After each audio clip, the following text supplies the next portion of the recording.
This is Dr. Jerry Hesch from the Hesch Institute in Aurora, Colorado, and this is a presentation on cuboid syndrome. And so here is a right foot and ankle, and you can tell it's the right side because you see the fibula bone on the outside, and the cuboid is right in front of the calcaneus, and so you can see that the cuboid articulates with the metatarsals numbers 4 and 5. Okay, almost articulates with 3. Articulates with the medial cuneiform here.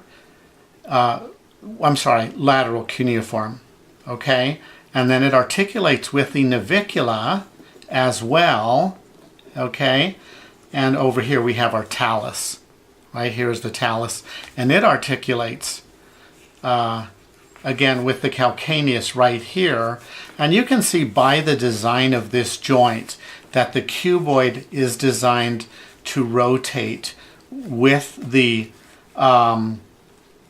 calcaneus. It's designed to move when the calcaneus abducts and adducts and inverts and everts. I'll show you those motions a little bit later. Let me go through my script and make sure that I'm being thorough. There's a dysfunction involving lateral ankle pain that is called cuboid syndrome.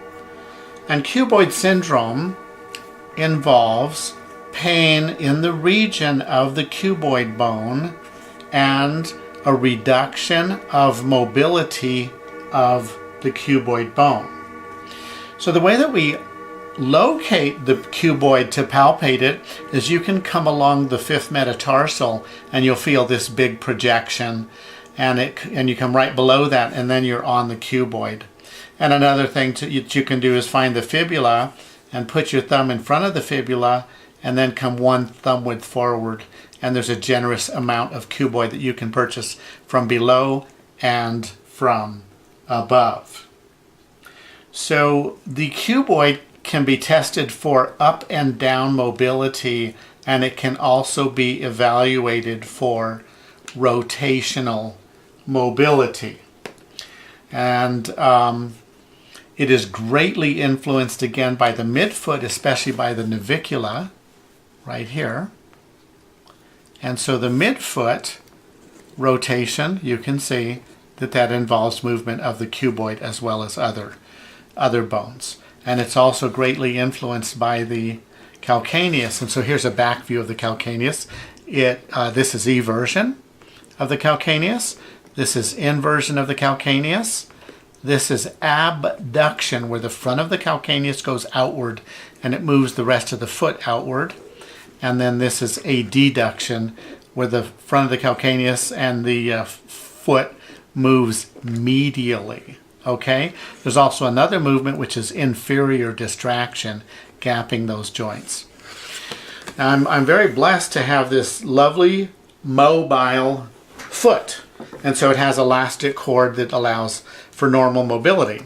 I'm also blessed to have this ligamented foot, which is extremely rigid, and in this foot, because of all that ligament, it is so rigid that I can easily demonstrate what a rigid cuboid feels like, and even I can demonstrate what a rigid calcaneus feels and looks like. I'm using more force than I used on the other foot, but still getting very, very minimal movement. So I call this one hypomobile. Okay? Now, the Hesch interpretation of cuboid syndrome, I use the descriptor type 2 cuboid syndrome.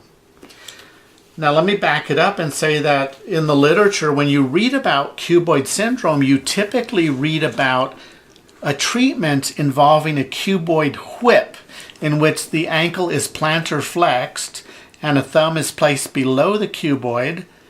Okay, and there is a forward thrust, taking up the slack and then thrusting it. And that might work for superior or inferior restrictions simply by gapping the joints. Again, the joints where the cuboid forms with the calcaneus, with metatarsals, with cuneiform, and with navicula. It might gap all of those joints and then temporarily or even permanently restore mobility.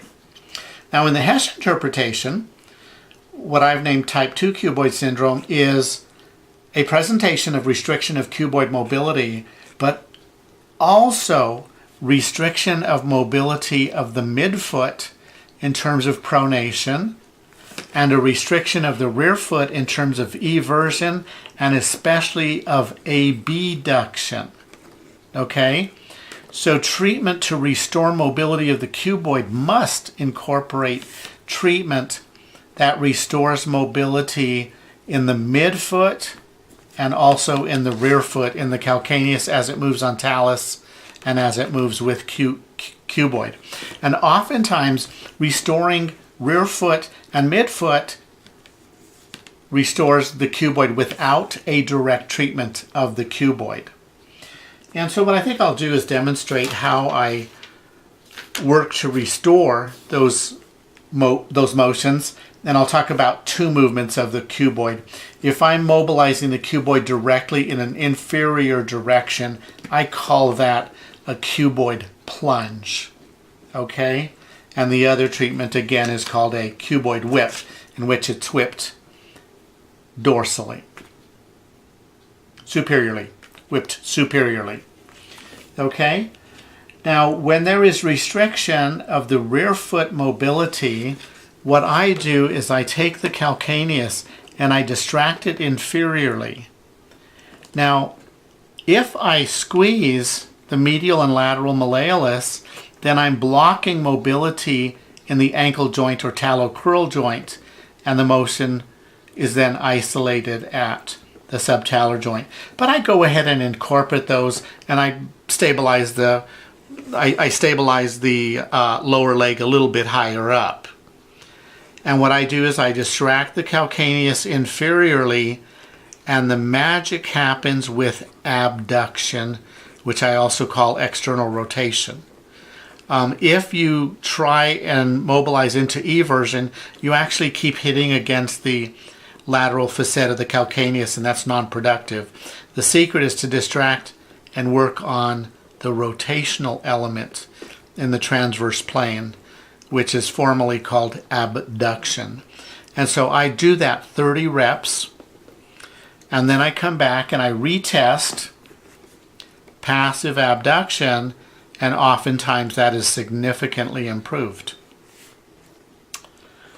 To increase pronatory mobility of the midfoot, I stabilize the lower leg and capture primarily the navicula, but also other elements of the midfoot.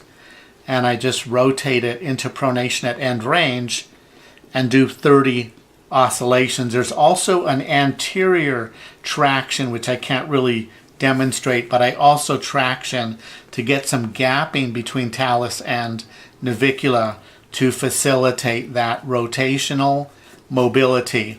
And so the navicula has a prominent tubercle.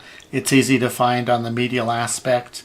And if you put one thumb coming down the tibia, then you land on the head of the talus, and then one thumb forward, you should be on the navicula. Also, if you try and rotate talus, it hardly rotates, especially if you squeeze the malleolus.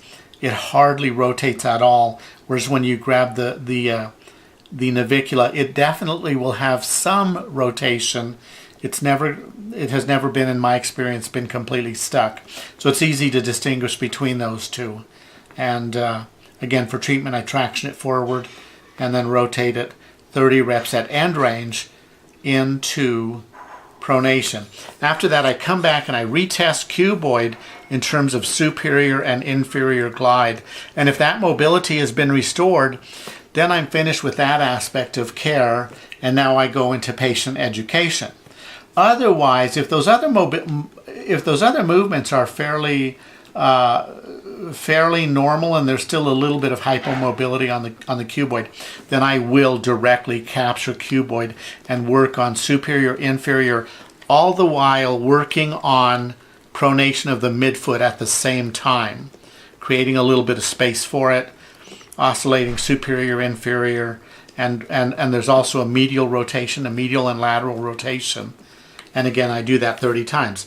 After that, this typically is a one-time treatment, Maybe I do it 2 days in a row, but I immediately teach the patient how to do weight-bearing pronation through from the hip all the way down to the foot and ankle. There is movement, which is medial rotation of the hip, medial rotation of the knee, the tibia, the tibia and fibula, and pronation of foot and ankle and subtalar joint.